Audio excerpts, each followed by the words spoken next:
감사합니다.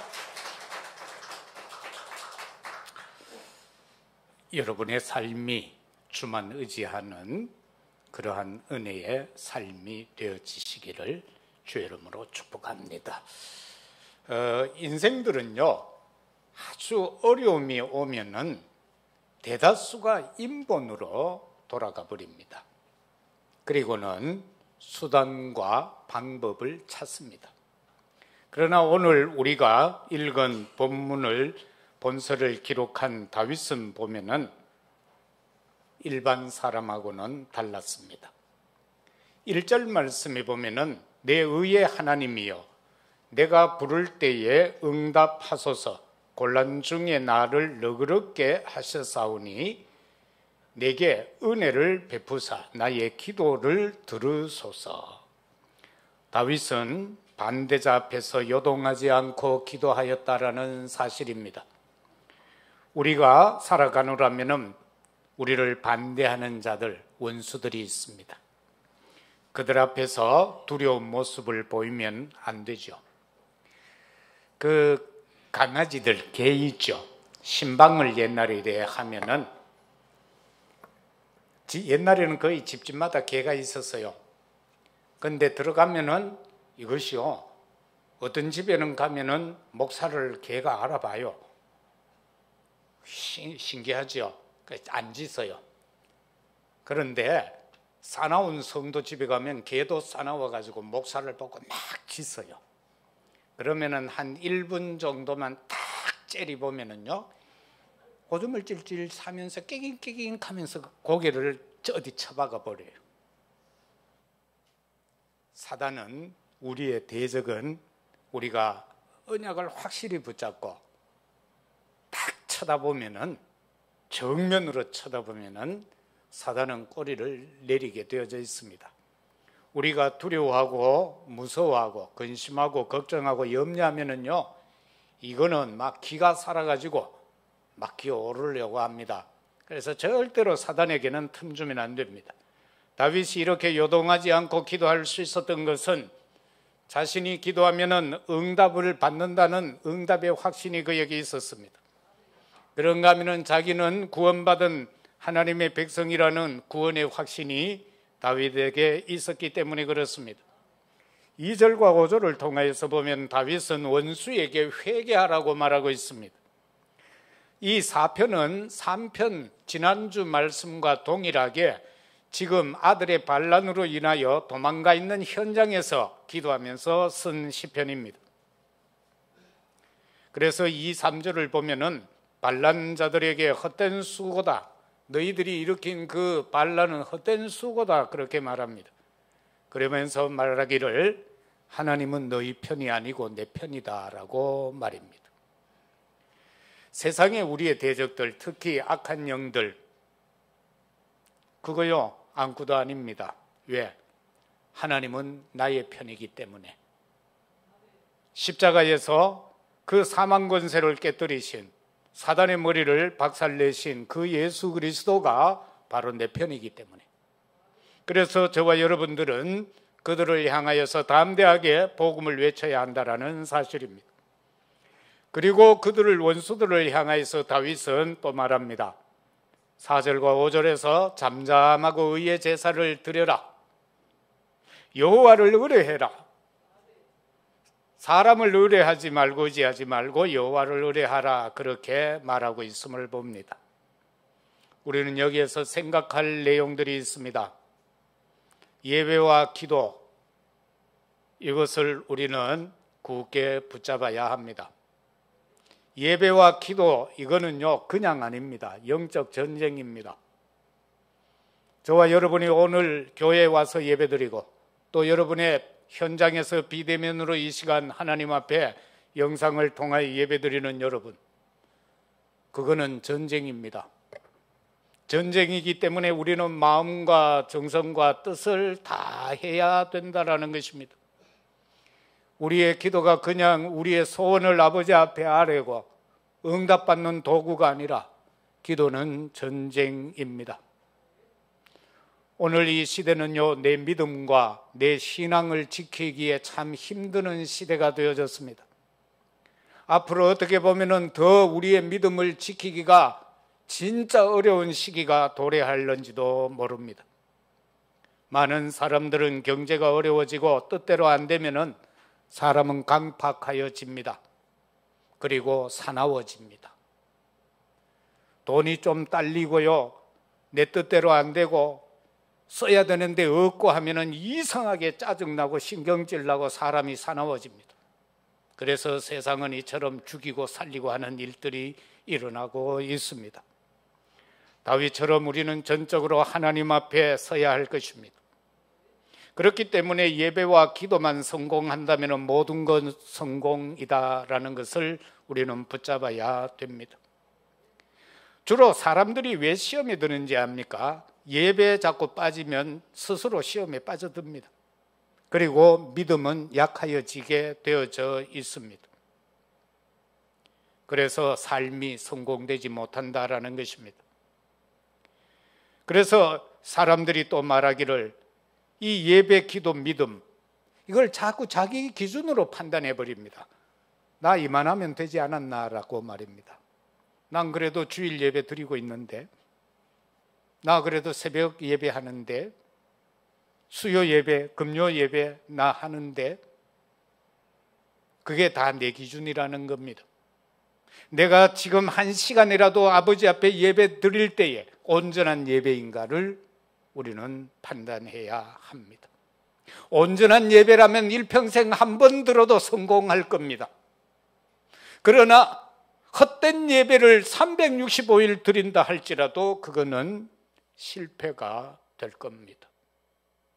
어떻게 보면 우리는 이 시간 드려지는 이 예배가 내 생애 최고의 시간이 되어야 되고 내 생명의 진액을 짜내는 시간이 되어야만 성공적 예배가 되는 것입니다.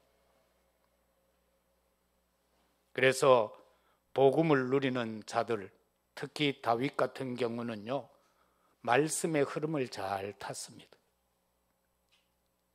우리가 신앙생활이 그냥 신앙이 아니라 시대 순간순간 하나님이 주시는 말씀을 따라가야 된다, 그 말씀인 것입니다. 기도도 마찬가지입니다. 우리는 어떤 기도를 하고 있습니까? 하나님께서 이 시대를 놓고 우리를 통하여서 원하는 기도가 있을 것 아닙니까? 그 흐름대로 기도해야 된다는 겁니다. 무조건 자식 잘 되게 해달라는 기도는 불신자의 기도입니다.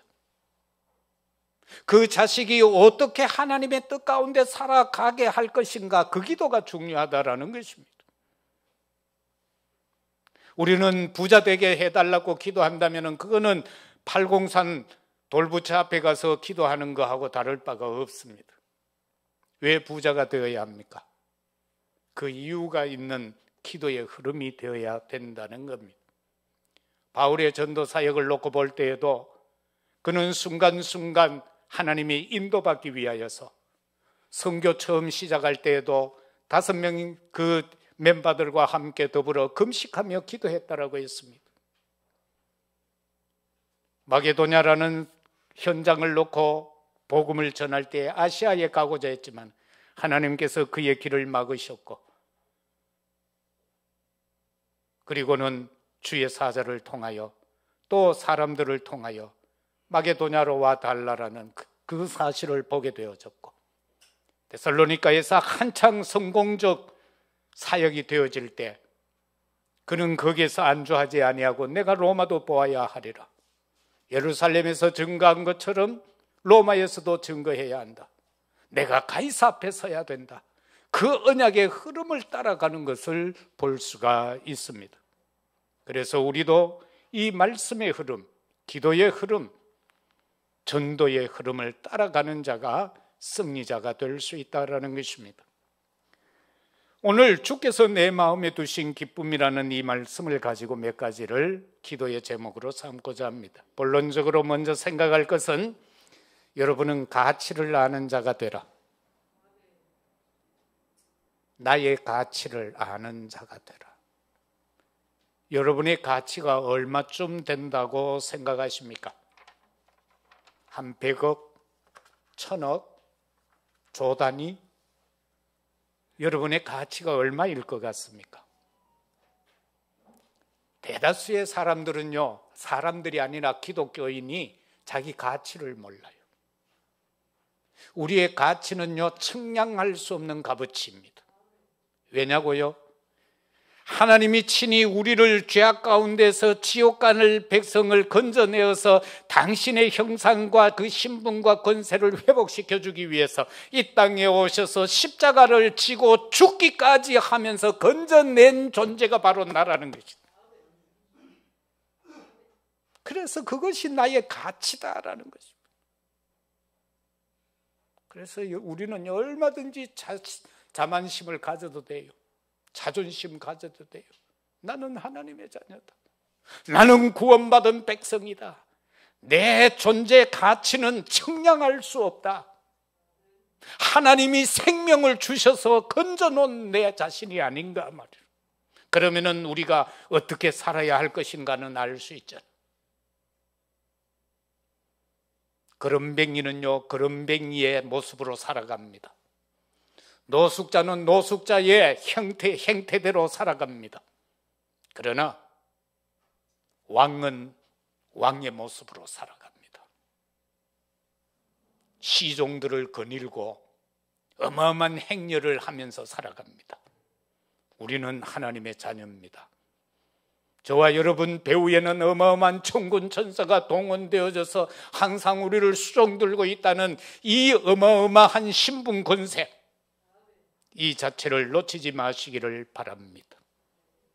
그리고 우리가 인간관계 속에서 서로가요, 생각해 봐야 될 게 있어요.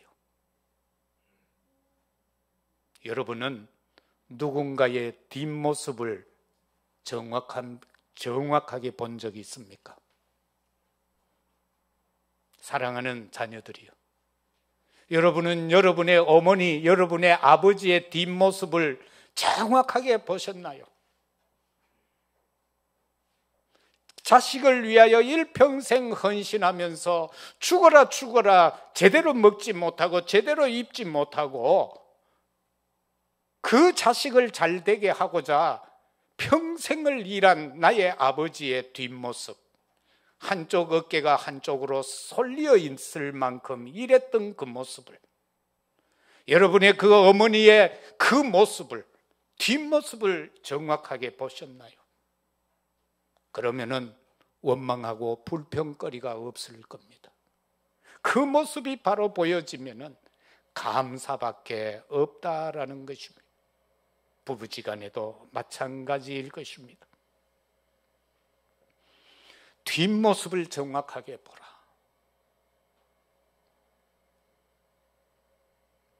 하나님은 오늘도요, 우리에게 있어서 가치를 말할 때에 사랑한다면은 가치를 지불할 수 있게 되겠죠. 내가 누구를 사랑한다, 그 사랑이 진짜라면은 어마어마한 값어치라도 지불할 수 있는 게 사랑이에요. 그러나 좋아한다라는 것은 언젠가는 관계가 끊어지겠죠. 왜? 안 좋아지는 순간이 오면은 그 관계는 끊어지는 거예요. 사랑은 가치를 지불할 수 있는 게 사랑이에요. 그래서 하나님이 세상을 이처럼 사랑하사 독생자를 주셨단 말이에요. 우리를 구원하기 위해서. 그러나 하나님이 그냥 우리를 좋아했다면은 십자가 말로 지겠어야 아픈데,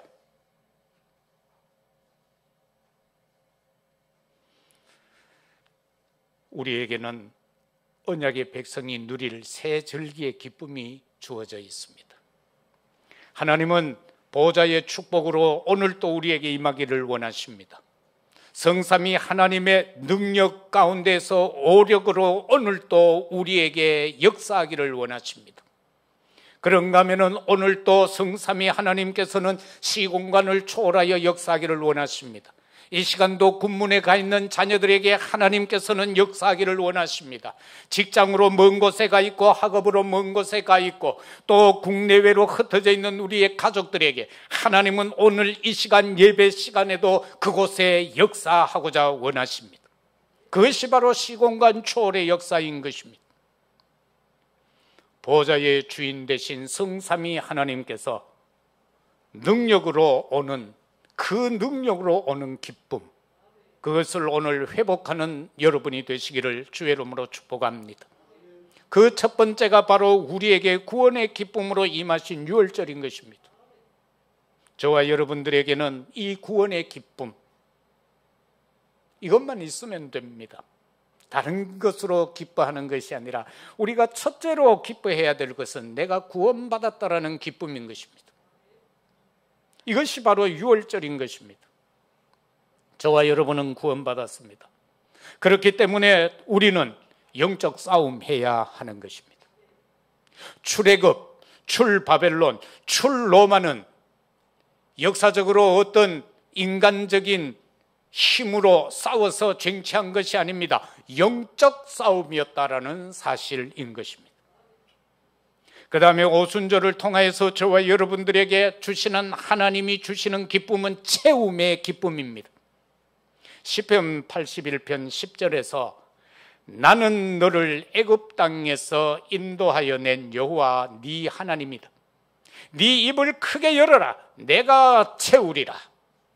네 입을 크게 열어라. 우리가 기도할 때도요, 속삭속삭 하는 것도 물론 좋지만은 크게 하는 것도 좋습니다. 그렇다고 해서 계속 고래고래 괌 지르라는 것은 아닙니다.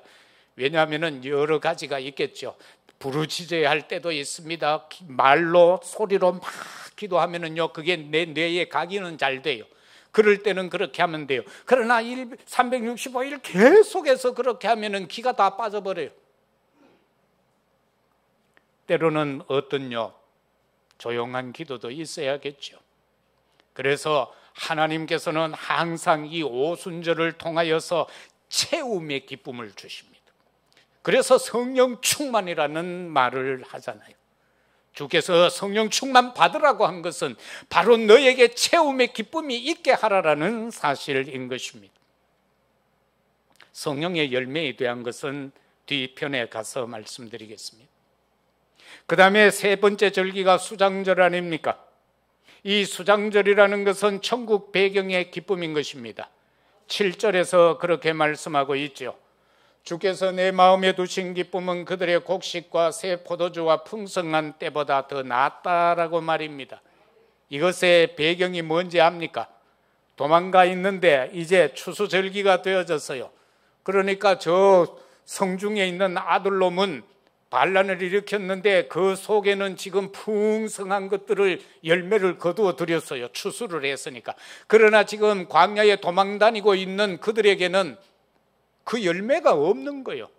거두음이 없다라는 겁니다. 그런데 다윗은 고백하기를 이렇게 고백했지 않습니까? 내 마음에 두신 기쁨이 그 어떤 풍성한 포도주와 풍성할 때보다 더 낫다라고 말입니다. 곡식이 창고에 가득 채워져 있는 그것보다도 내 배경이 하나님 나라라는 그 기쁨이 더 충만하다라는 사실, 그것을 다윗이 고백했다. 그러면 이것이 또한 우리의 고백이 되어야 될 줄로 믿습니다. 두 번째는 예수 그리스도로부터 오는 기쁨의 열매입니다. 나의 신앙생활에서 하나님의 형상의 모습이 보이는가 점검하십시오. 나의 모습에서 하나님의 형상의 모습이 보이는가? 뭔 일만 생기면 짜증나고 사건만 터지면 원망하고 불평하고, 과연 그 모습이 하나님의 모습일까? 아니겠죠. 그 모습이 내게 있다면 우리는 그걸 버려야 하는 것입니다. 사랑의 모습으로, 온유 겸손한 모습으로 말이죠. 그리고 우리는 또 생각해야 됩니다. 영적으로 나는 살아있는 존재인가? 영적으로 나는 살아있는 존재인가? 어두운 곳에 빛을 비출 수 있는 기름이 준비되어져 있는 존재인가? 누군가가 수렁에 빠져 있을 때에 그들을 건져낼 수 있는 팔에 힘이 있는 나인가? 아니면 함께 빠져서 허우적거리고 있는 내 모습인가? 잃어버린 에덴의 축복을 얼마만큼 회복하고 살고 있는가. 그래서 우리는 예배, 기도, 선곡, 다시 말하면 기도 24가 되어야 된다. 요한복음 14장 27절에 보면은 내가 주는 평안은 세상이 주는 평안과 다르다라고 했어요. 그래서 세상적인 것과 반대로 살아가면 되는 겁니다. 내 마음에 뭔가 욕심적인 것으로 오면은 그거 빨리 내버려야 돼요. 그러면서 주님은 어떻게 할 것인가? 주님이 내게 주신 열매는 무엇인가? 그것은 딴 거 아니에요. 오직 언약 복음 24의 열매인 것입니다. 저와 여러분이 기뻐해야 될 열매는 내가 언약과 복음에 24 할 수 있다라는 그 자체인 것입니다. 그래서 우리는 하나님 앞에 고요히 대면해야 합니다. 하나님 앞에 고요하게요. 우리가 막 소리내어 기도도 해야 되지만은 24 할 때는 하나님 앞에 고요하면서 하나님을 대면할 수 있어야 된다. 다시 말하면은 하나님의 음성을 듣는 시간을 가져라. 소리내가 막 통성 기도할 때는요, 하나님하고 대면할 수 있는 그 음성 들을 수 있는 시간은 잘 못 돼요. 그래서 깊이 조용하게. 그래서 밤에는 자기 전에는 말씀을 붙잡고 기도하라는 게 바로 그겁니다. 깊이 말씀을 묵상하고 그렇게 하면 하루의 삶을 되돌아볼 때에 하나님의 음성이 올 겁니다. 하나님이 내게 깨달음이 올 겁니다. 오늘 이러한 것은 잘못 살았구나. 오늘 내가 이러이러한 기회를 너에게 줬는데 너는 그 기회를 알아차리지 못하고 그냥 넘겨버렸다라고 말입니다. 내가 다시 내일 이러한 기회를 줄 것인데 너는 그때는 그 기회를 놓치지 말라는 음성이 들려질 것 아닙니까? 그래서 하나님의 음성을 듣는 시간을 가질 수 있는 저와 여러분이 되시기를 주의 이름으로 축복합니다. 두 번째, 우리에게 오는 그리스도의 기쁨의 열매는 오직 하나님 나라에 24 하는 것입니다. 왜 하나님의 나라에 24 해야 하는가? 대다수의 사람은 99.9%의 사람은 세상 나라의 일에 24, 사단의 나라에 24 하고 있기 때문에 우리는 하나님의 나라에 24가 되어져야 됩니다. 그러면 뭐 이렇게 말하는 분도 계시겠지요. 나는 사업을 하는데 그거 세상 일 아닙니까? 아닙니다. 세상 일 아닙니다. 하나님의 사람이 237 나라 5천 종족을 향한 세계 복음화를 붙잡고 하는 사업은 바로 하나님의 나라의 일이다라는 것을 믿어야 합니다. 내가 행하는 그 무엇을 목적으로 삼고 하는가, 그게 하나님의 나라를 위한 것인가, 사단의 나라를 위한 것인가, 세상 나라에 속한 것인가가 그렇게 구분이 되어지는 것입니다. 하나님 나라 24를 하게 되면은요, 평강이 마음에 임하게 됩니다. 내가 계속해서 하나님을 사모하며 그 나라를 사모하게 될 때에, 그래서 다윗은 말하잖아요. 내가 이 궁정에 사는 것보다는 여호와의 집에 문지기로 사는 것이 더 낫다라고 말입니다. 내가 저 진미가 가득 넘치는 기와집에 사는 것보다는 저 광야에서 초막에 살아도 하나님과 함께하는 것이 더 좋다라고 말입니다. 그 고백이 될 정도로 내 마음에 평강이 임하는 것, 그럴 때에 우리의 영안이 열려지는 것입니다. 하나님의 나라가 내게 임해야 내 영안이 열려지는 겁니다. 그렇지 못하면 우리는 많은 것들을 자꾸 지나쳐버려요. 하나님이 분명히 신호를 줬는데도 그 신호의 감흥을 못 느끼는 거예요. 때로는 그거 있잖아요. 막 복음을 전해야 되는 거는 우리 원칙이잖아요. 그런데 대다수가 옆에 사람이 있어도 우리는 무감각하게 그냥 지나쳐버려요. 옛날에 이야기가 있잖아요. 부산은행 본점에 14년 동안 근무했던 이경숙이라는 사람이 있었어. 그런데 자기 그 사무실 안에는 장로님도 있고 집사님도 있었는데 14년 동안 같이 있으면서 교회 가자고 한 사람이 한 번도 없었대. 그런데 자기는 어려서부터 계속해서 십자가만 봐도 가슴이 벌렁벌렁 끓고 막 교회 그래 가고 싶었대. 그래 한 분은 이래 어디 교회 앞을 지나치는데 그 교회에 부흥회를 하는데 프랭카드를 써놓은데 밑에다가 아무나 오소 하며 써놨더래. 아, 교회는 아무나도 가도 되는 데구나. 그래서 막 예쁘게 차려입고 삐딱삐딱 하면서 교회 가는 아줌마를 붙잡아서 한 권사쯤 되겠죠. 나도 교회 가도 돼요 하니까 뒤를 이렇게 시끔 쳐다보더니 어디서 가더래. 그런데 그날 집회에 참석해서 은혜를 입고 그러면서 많은 사람을 주께 돌아오게 하고 간증하는 그 모습이 바로 그 말이에요. 14년 동안 장로님도 내 옆에 있었고 집사님도 권사님도 내 옆에 있었는데 한 번도 한 사람도 내게 교회에 가자 예수 믿자고 한 사람이 없었다고 말입니다. 우리는 그런 사람이 되어져서는 안 되지 않습니까? 때를 얻든지 못 얻든지 내 집 근처 다니면서 건질 죄인 많다고 했는데, 그런데 또 전도라는 말 하면은, 선교라는 말을 하면은 부담스럽지요.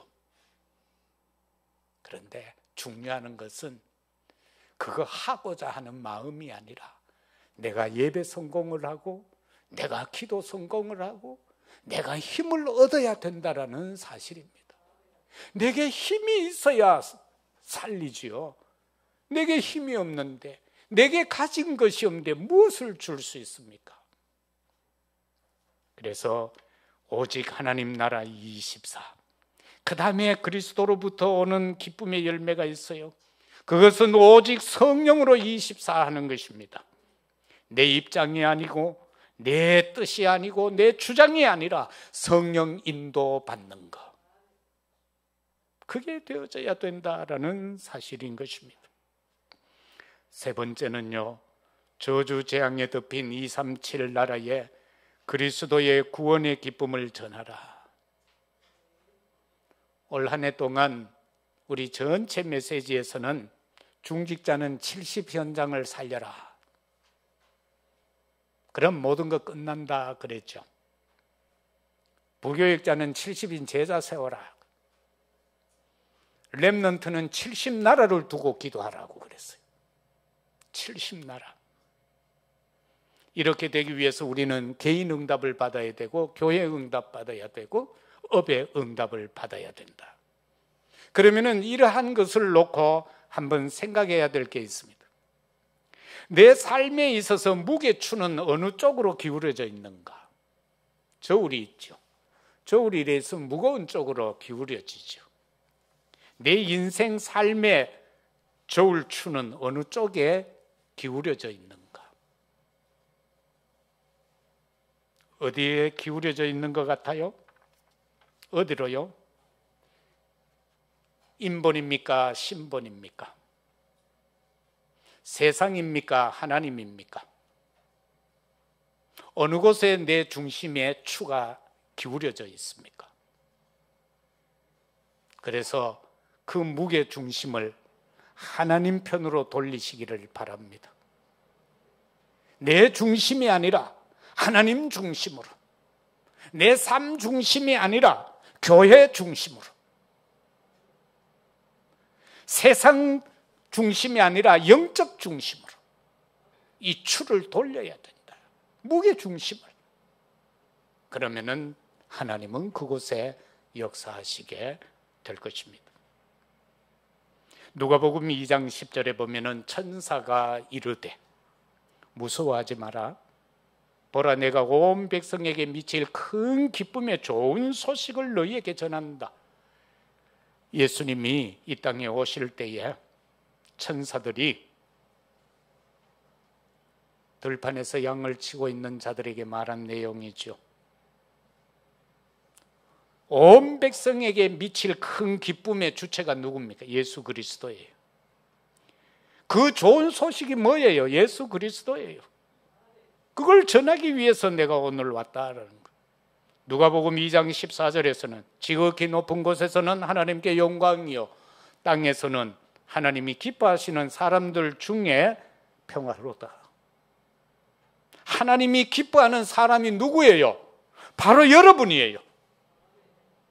하나님이 기뻐하는 자는 누구냐? 지금 이 시간 예배드리는 여러분들이라는 사실이, 예수님 아니면 안 된다라는 그 중심으로 살아가는 자들이 바로 하나님이 기뻐하는 사람들이라는 것입니다.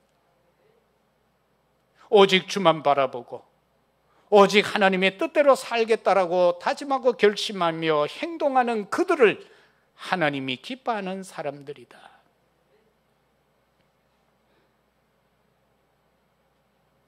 그래서 우리는 구원의 기쁨을 전해야 되는데 어떻게 해요?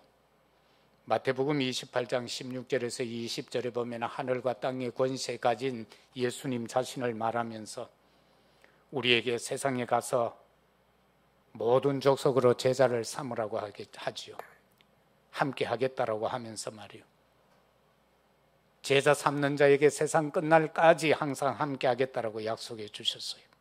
이것은 바로 영적 플랫폼인 것입니다. 영적으로 사람들이 모일 수 있도록 하는 제자의 축복.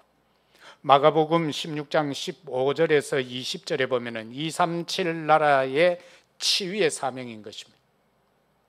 예수님께서 정말로 만민에게 가서 복음을 전하고 병든 그들을 치유하라고 말씀하고 있습니다. 지금 세계 모든 사람들이 병들어 있습니다. 저들을 치유할 수 있는 것은 병원 암만 많아도 안 됩니다.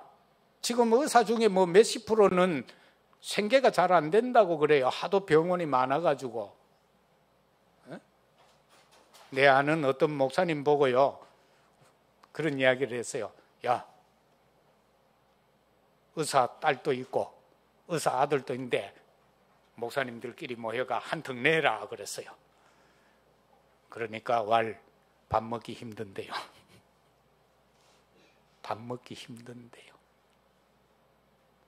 여러분, 그러나 사람을요, 돈 받고 고치는 거는 병원에서 약 주고 주사 줘서 때로는 찢어서 째고 꿰매고 해서 고칠 수는 있습니다. 그러나 근본적인 것은 하나님의 능력으로 치유하는 길밖에 없습니다. 말씀으로 치유하는 것밖에 없습니다. 그 일을 우리에게 맡기셨다라는 것입니다. 거기에서 오는 놀라운 구원의 기쁨, 이걸 전하자라는 것입니다. 그리스도가 아니면 살 길이 없다라는 것을 전하자, 그 말이에요. 사도행전 1장 3절에서 8절까지의 말씀을 통해서 우리는 바로 숱하니 많은 저 다민족 가운데 서밋들을 세우고 또 우리 자녀 후대들을 서밋으로 세워서 하나님의 뜻을 온 세상에 전파하자는 겁니다. 그것은 바로 영적 안테나인 것입니다. 우리가 치유해서 온 곳곳에 박아 놓으면 그것은 파수망이 되는 것입니다. 몇 가지 이야기를 한번 해보고자 합니다. 우리가 전도 선교하면은 어떻게 떠오르는 단어가 뭐예요? 부흥이라는 단어가 떠오르겠죠. 전도 선교, 부흥. 목사님이 또 저렇게 전도 선교 강조하는, 우리 교회 빨리 부흥, 이런 단어가 떠오를 겁니다. 그런데 웰 쉬만이라는 학자는 이렇게 말했어요. 부흥의 비결은 없다라고 말입니다. 부흥하는 데는 비결이 없다. 다만 기도하고 구하여서 받는 것뿐이다. 그래서 전도는 하는 게 아니고 전도는 되어지는 것이다. 내가 준비되어져 있을 때에, 내가 줄 수 있을 때에, 내가 살릴 수 있는 힘이 있을 때에 사람을 붙인다. 다만 기도하고 구하여서 받을 뿐이다. 다시 말하면은 영이 우선이다. 이거는 육의 전쟁이 아니고 영의 전쟁이다. 사람 살리는 것은 육의 전쟁이 아니고 영의 전쟁이다. 누군가를 이끌어줄 수 있는 힘, 누군가를 세워줄 수 있는, 버팀목 할 수 있는 힘, 내가 누구에게인가 마음껏 줄 수 있는 무언가가 내게 있어야 된다는 것.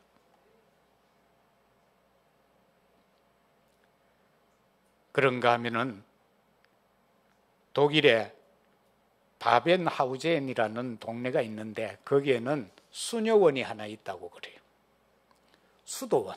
이래 수도원이, 이거 수녀원하고는 좀 다른 건데, 수도원이 큰 게 하나 있는데, 그 한편에 가면은 한 상의 사슴이 서로 뿌리 엉켜 가지고 굶어 죽은 박제같이 된 게 있대요. 왜냐하니까 뿔을 가지고 막 싸우다가 막 사슴들 보면 뿔이 막 이래 엉기엉기 돼 있잖아요. 그게 엉켜 가지고 서로 못 빼고 그냥 버티다가 굶어가 죽어서 박제같이 돼가 있는 게 있대요. 그래서 케르라는 박사는 이렇게 말했어요. 학교나 교회마다 나는 이걸 가지고 다니면서 자기 자신만을 고집하고 싸우는 사람들에게 이 엉킨 뿔처럼 되지 말라고 각인시켜주고 싶다. 사슴 2마리가 괜히 싸우다가 뿔이 엉키가지고 죽었어. 우리가 자칫 현장에서 우리 옆에 있는 동료끼리 싸우거나 교회에서 별일 아닌 것 가지고 혹시 싸우는 일이 있으면 이건 바로 이와 같은 형태가 된다, 그 말이에요. 아무 쓸짝도 없는 것이 되어지고 만다. 그래서 이 케르 박사는 이걸 나는 들고 학교로 다니며 교회로 다니면서 이렇게 하지 말라고 각인시키고 싶다, 그런 이야기를 했어요. 여러분, 주께서 내 마음에 두신 기쁨을 확인하셨습니까? 이후로 우리는 다윗처럼요, 세상의 어떤 물질적인 풍요로움이 아니라 주님이 내 마음에 두신 그 기쁨을 가지고 살고자 하는 그런 저와 여러분이 되어야 되겠습니다. 말씀 맺겠습니다. 우리는 모든 것을 바라볼 때에 먼 미래를 생각하면서 생각하십시다. 먼 미래를 봐야 돼요. 내 자녀의 먼 미래를 놓고 기도해야 돼요. 우리도 단지 오늘 내일이 아니라 먼 미래를 놓고 우리의 산업을 행해야 돼요. 내 직장도 먼 미래를 놓고 말입니다. 참된 복음 안에서만 누리는 기쁨을 우리가 전하십시다. 그냥 복음 말고요, 참된 복음. 예수가 그리스도다, 이거는 스님도 말할 수가 있어요. 강도도 그 말은 할 수 있어요. 그거 말고요, 참된 복음. 이것은 우리가 믿든지 인정하든지 인정하지 않든지 계속해서 역사가 이어져 가는 것이 참된 복음이다. 내가 부인한다고 해서 안 되는 게 아니라, 내가 안 한다고 해서, 내가 헌신 안 한다고 해서 안 되어지는 것이 아니라, 참된 복음은 역사 이래로부터 마지막 종말 그 시간까지 진행되어지고 있는 것이 참된 복음이다. 그래서 우리는 그 속으로 들어가야 돼. 흑암의 현장을 복음으로 밝히는 우리가 되십시다. 지금 세상은 어둠과 캄캄함에 잡혀 있습니다. 이 만민에게 복음의 빛을 전하는 우리가 되어야 되겠습니다.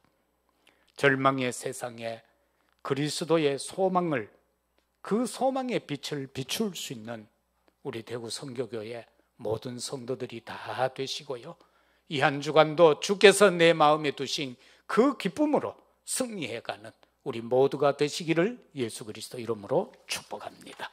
아버지 하나님, 참으로 감사합니다. 다윗은 피난 다니면서 추수절기가 되어졌는데 궁중에서는 추수하여 모든 것을 거두어 드렸지만 그 광야에 있는 자신을 따르는 자들에게는 그 풍요로움이 없습니다. 그러나 다윗은 고백합니다. 주께서 내 마음에 두신 기쁨은 그들의 곡식과 새 포도주가 풍성할 때보다 더하다라고 말입니다. 내가 평안히 눕고 자기도 하리니 나를 안전히 살게 하시는 이는 오직 여호와 하나님뿐이라고 말입니다. 이것이 우리의 고백이 되게 하옵소서. 이 성삼위 하나님을 증거할 수 있는 증인으로 살아갈 수 있도록 많은 증거거리를 허락하옵소서. 흩어져 있는 우리 자녀 권속들에게도 오늘 큰 은혜로 임하시고 우리 모두에게 보좌의 축복이 임하여지게 하옵소서. 감사합니다. 우리 구주 예수 그리스도 이름으로 기도드리옵나이다. 아멘.